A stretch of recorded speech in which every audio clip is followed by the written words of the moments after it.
sont différents par rapport au domaine hospitalier où évidemment l'entrée et la sortie de l'hôpital est bien définie. Tout cela doit être à nouveau défini dans le domaine ambulatoire.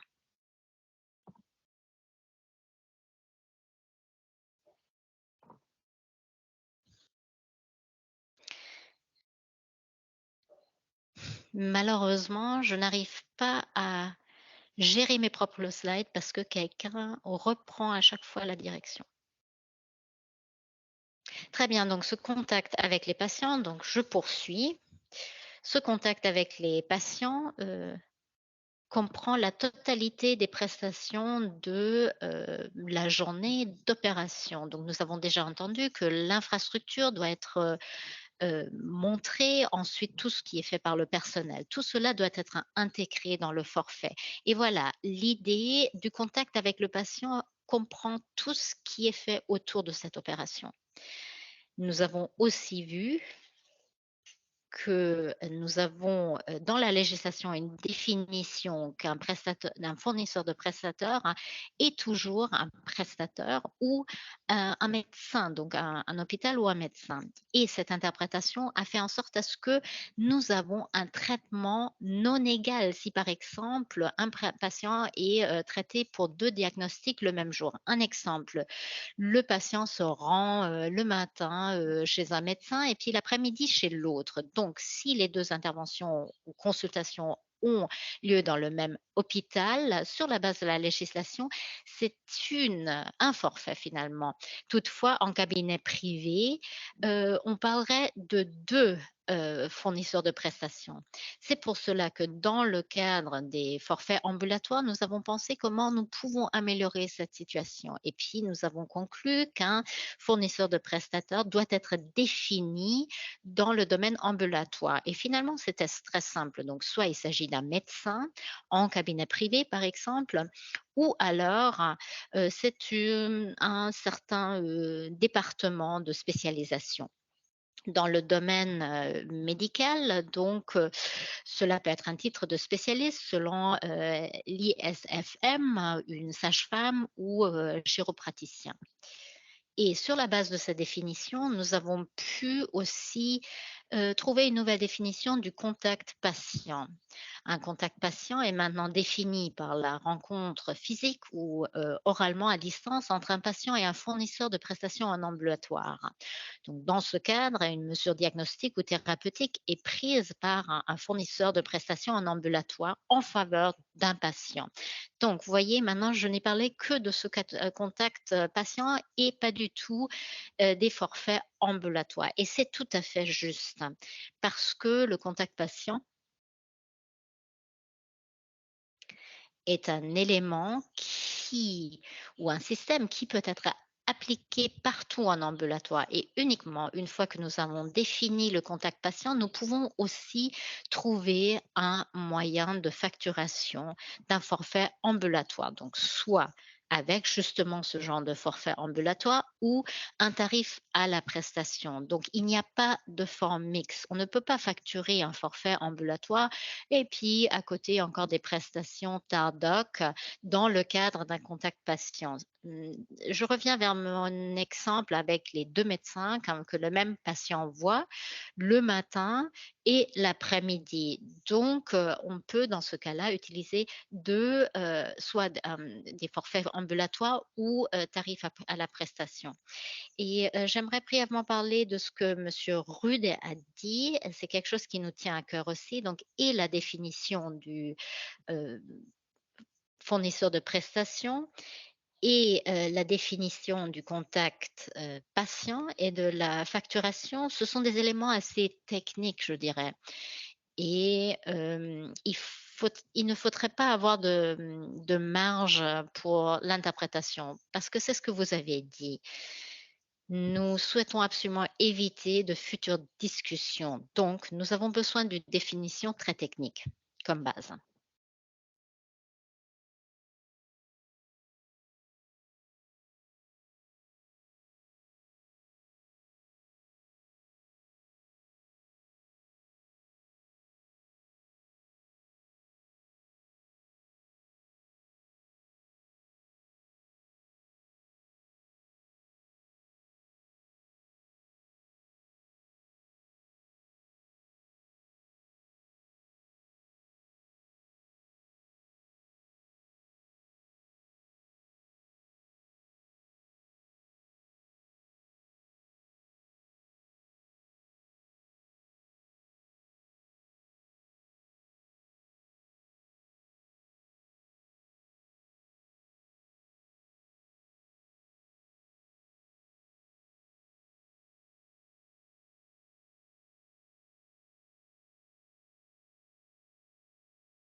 Très bien, nous parlons toujours des données. Nous avons donc déjà regardé la partie droite du slide, ce sont les coûts des cas ambulatoires selon Récollet. Nous passons donc du côté gauche, les données de facturation. Là, encore une fois, ce sont des données ambulatoires, hein. Donc, nous utilisons des données de facturation, des données qui existent déjà dans les hôpitaux, mais aussi chez les fournisseurs de prestations. Nous avons ensuite regardé différentes variables. Un aspect très important est certainement la position des tarifs qui nous indique quelles, sont les prestations qui ont été, faites. Ici, dans l'exemple, ce serait par exemple, une injection du domaine de l'ophtalmologie. Ensuite, nous avons une autre colonne ici. Ce qui est très important, c'est donc la date, du traitement. Nous devons pouvoir reconnaître si, le cas a, donc ou est basé sur un contact patient ou plusieurs, et cela est possible sur la base de la date, du traitement et puis d'autres informations, hem, servent à une meilleure description du patient, par exemple l'âge ou le sexe.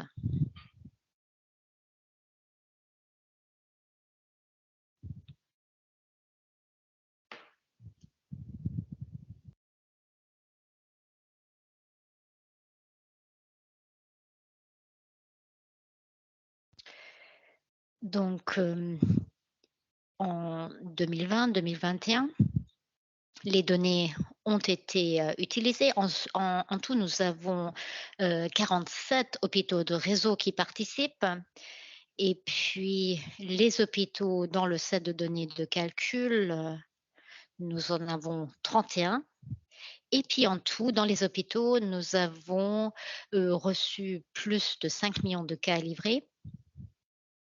Et puis dans le set de données de calcul pour la version 0,3, nous avons eu 800 plus de 850 000 cas. Donc, vous voyez qu'il y a une grande différence entre, donc les données que nous avons reçues et puis les contacts patients. Cette différence est due au fait que, la tous les cas ont été livrés, peu importe s'il y a eu un forfait pour le contact patient ou non. Donc une grande partie des cas finalement, n'est déjà pas intégrée et puis pour le calcul du système, nous, utilisons uniquement les cas avec un contact patient parce que les coûts et les prestations enfin les coûts, doivent directement lier aux prestations et cela n'est possible que pour les cas avec un contact patient.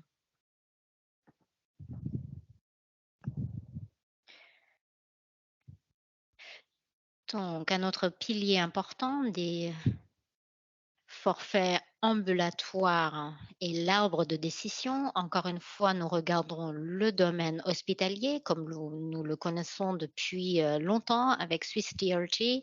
Il faut regarder, le slide de droite à gauche, hein, donc au centre des, forfaits ambulatoires, nous avons l'arbre de décision, un algorithme ou on pourrait aussi dire un système de classification des patients.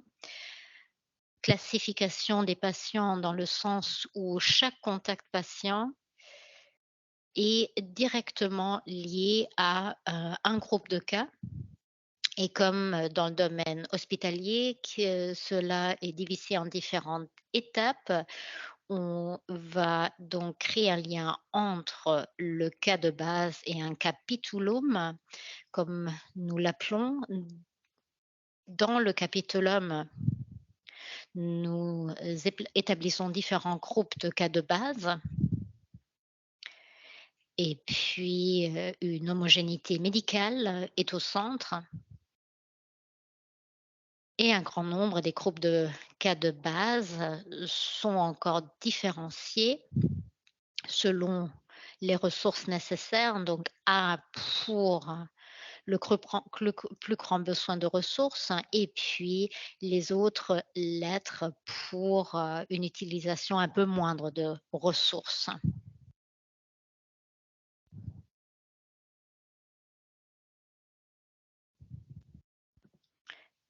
Sur ce slide, vous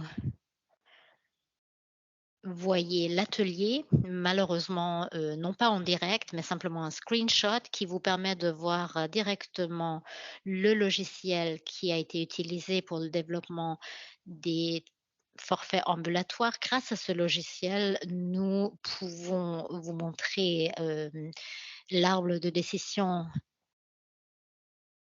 dans sa globalité.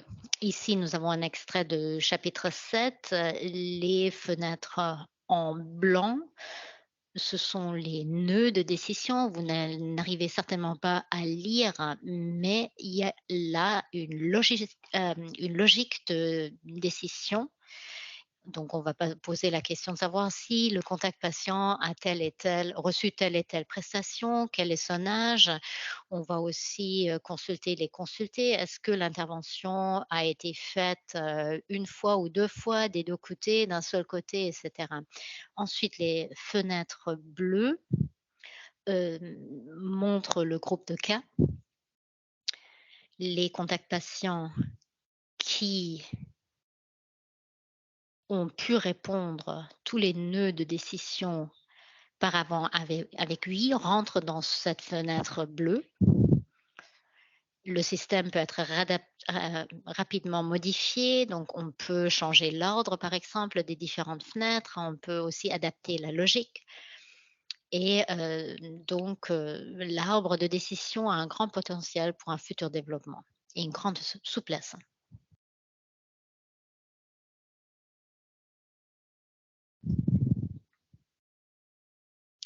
Donc vous voyez ici, une fois que la décision a été démontrée et puis on a copié les données, on peut créer, le catalogue de forfaits ambulatoires, comme vous le voyez aussi, sur le site, web, de Tarifs Suisses. Donc pour chaque, petite fenêtre bleue à gauche, nous avons une ligne ici dans le catalogue des forfaits ambulatoires. Regardons maintenant ce catalogue en détail. Là, encore une fois, il y a certainement un effet de parallèle avec Suisse DRG, avec leur catalogue. Donc, ici, nous avons les différents chapitres. Ce sont des chapitres comme vous les connaissez aussi du catalogue, des prestations stationnaires. Toutefois, ce qui change, et ce qui est nouveau pour le domaine ambulatoire, c'est le chapitre, 33, c'est-à-dire, l'imagerie, reçoit son propre chapitre.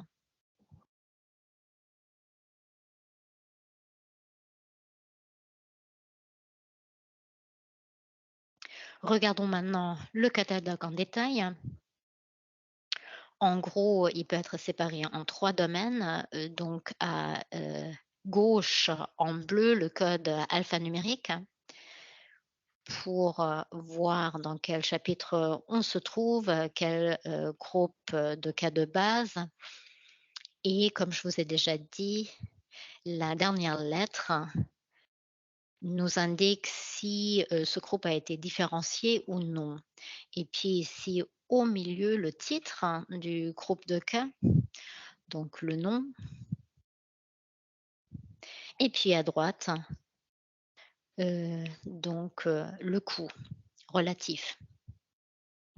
Le quatrième élément dans ce catalogue des forfaits ambulatoires sont encore des indications supplémentaires que vous ne voyez pas ici. H+, et ses partenaires, se sont mis d'accord que pour différents groupes, les implants peuvent être, donc facturés de façon séparée, et c'est quelque chose qui a été pris en considération dans le catalogue. Parlons maintenant des coûts relatifs.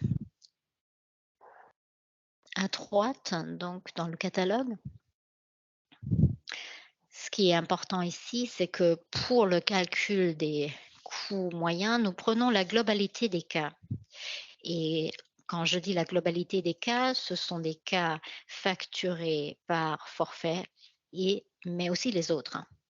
On pourrait aussi dire qu'on prend tous les cas TARDOC et puis, tous les, cas, forfait ambulatoire et puis on regarde la moyenne des coûts de ces cas. Dans cet exemple que je vous montre, on parlerait de 300 francs.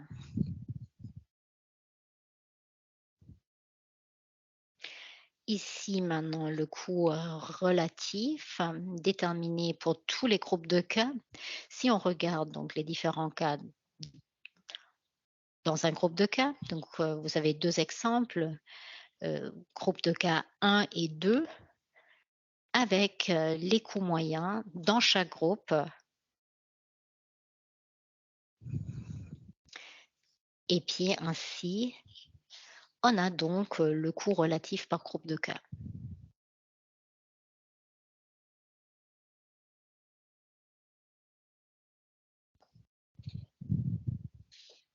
Si ici, par exemple, on avait un groupe de cas 1 avec des coûts en dessous de la moyenne, parce que, le coût relatif est en dessous de 1, ici on aurait, une valeur de 0,83 et puis comparé à un groupe de cas plus cher.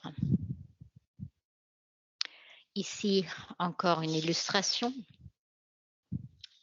qui vous montre simplement les piliers de ce système. L'application des forfaits ambulatoires à partir de 2025 va générer des données. Donc l'application du système va générer des coûts qui peuvent évidemment être saisis comme nous l'avons déjà fait. Sur la base de ces données, ce serait donc cette partie, de l'image marquée en bleu, nécessite encore une fois une procédure d'approbation et puis on pourrait s'imaginer qu'à partir de 2028, pour la première fois, une, version tarifaire rentre en vigueur, hein, qui est basée sur les premières données des, forfaits ambulatoires et voilà comment l'organe se renouvelle, chaque année. Les coûts et les prestations sont saisis, les tarifs sont développés et donc cela aboutit à chaque fois dans une nouvelle, version tarifaire. La nouvelle version tarifaire toutefois ne nécessite pas uniquement les données, heu,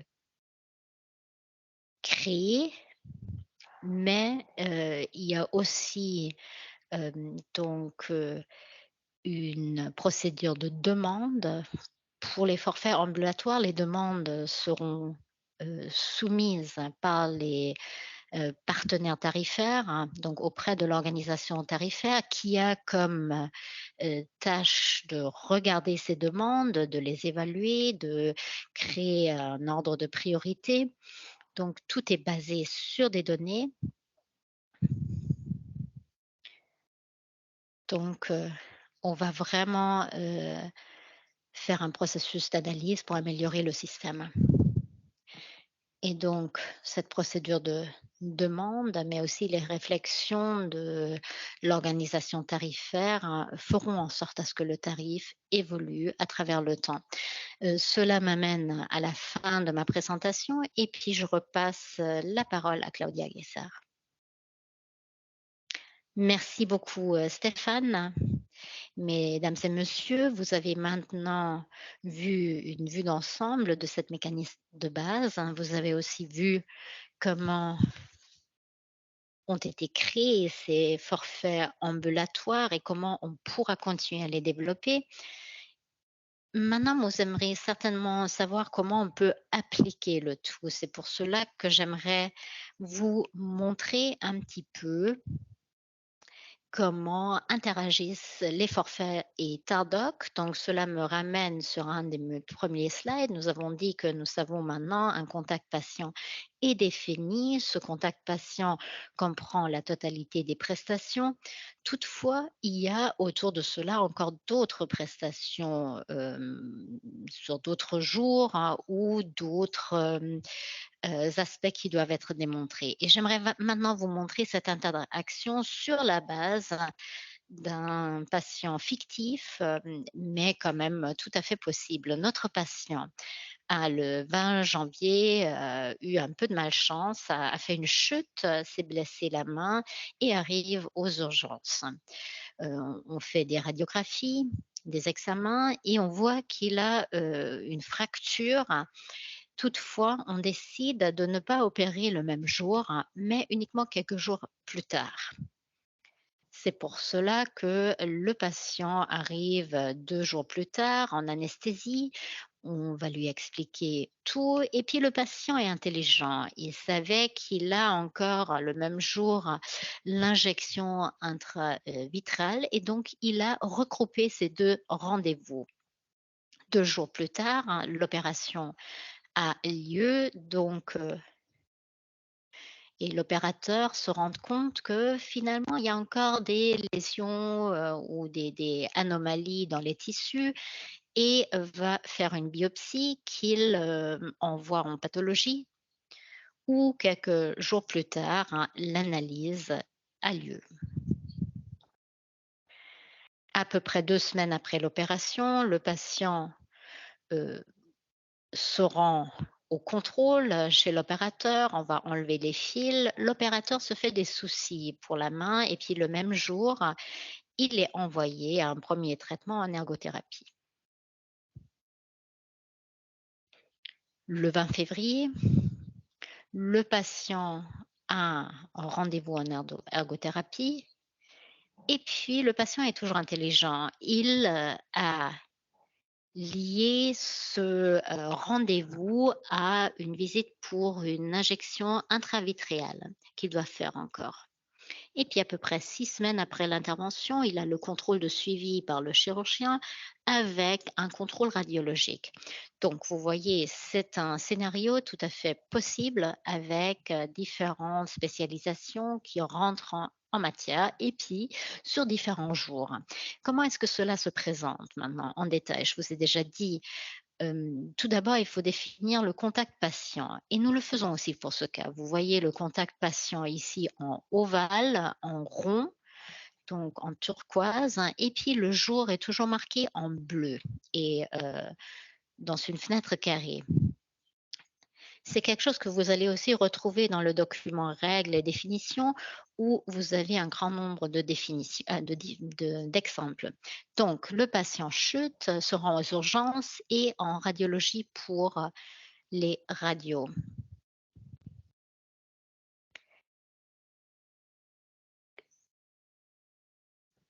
Donc, cela, correspond à un contact patient, même si cela concerne 2 spécialisations différentes. Le 22 janvier et nous avons de nouveau 2 spécialisations qui sont concernées, l'anesthésie et l'ophtalmologie. Toutefois, le diagnostic n'est pas le même. Donc, d'un côté, il s'agit de la main, de l'autre côté, de l'œil et c'est pour cela que nous parlons ici de 2 contacts patients qui ont lieu le même jour. Donc, ensuite, il y a l'opération le 24, janvier et des prestations en pathologie qui ont lieu par la suite font partie de cette prestation chirurgicale. C'est pour cela que le contact patient va, de nouveau être étendu sur 2 spécialisations et même 2 jours dans ce cas. Maintenant pour le suivi le 9 février, d'un côté, c'est très clair, la chirurgie va s'occuper de la main, mais l'ergothérapie s'occupe aussi de la main. Donc pourquoi est-ce que nous ne parlons pas d'un contact patient? Ici, nous avons trouvé une règle un petit peu à part, c'est-à-dire les disciplines paramédicales, hem, constituent toujours un contact patient à part. Cela a une raison très simple. Vous le savez très bien, dans le domaine, paramédical, il y a des règles, par rapport au nombre de consultations et ce serait très, très compliqué si, une fois une consultation est intégrée dans un forfait et la prochaine fois non. C'est pour cela que nous avons décidé de ne pas intégrer dans nos exemples ces, prestations paramédicales comme ici l'ergothérapie. Le 20 février, nous avons à nouveau 2 diagnostics, différents. Donc l'ergothérapie s'occupe de la main et l'ophtalmologie de l'œil, logiquement. Et puis, pour terminer, le 5 mars, nous avons le suivi qui comprend de nouveau 2 spécialisations qui s'occupent du même diagnostic et c'est pour cela que nous avons une combinaison ici dans le cadre d'un seul contact patient. Maintenant, dans une prochaine étape, je vous ai déjà dit que tout d'abord, nous définissons le contact patient. C'est pour cela que la définition est si simple et uniquement dans une prochaine étape, et nous avons la définition de la facturation. Tobias Bossart nous a dit que les forfaits ambulatoires, dans leur grande majorité, sont faits dans le cadre d'infrastructures coûteuses. Pour notre exemple, nous voyons ici que les 3 prestations qui ont lieu en salle opératoire sont facturées à travers les forfaits ambulatoires. Le reste des, heu, prestations qui sont démontrées ici, dans le cadre de consultations en cabinet privé, sont facturées, à travers le Tardoc.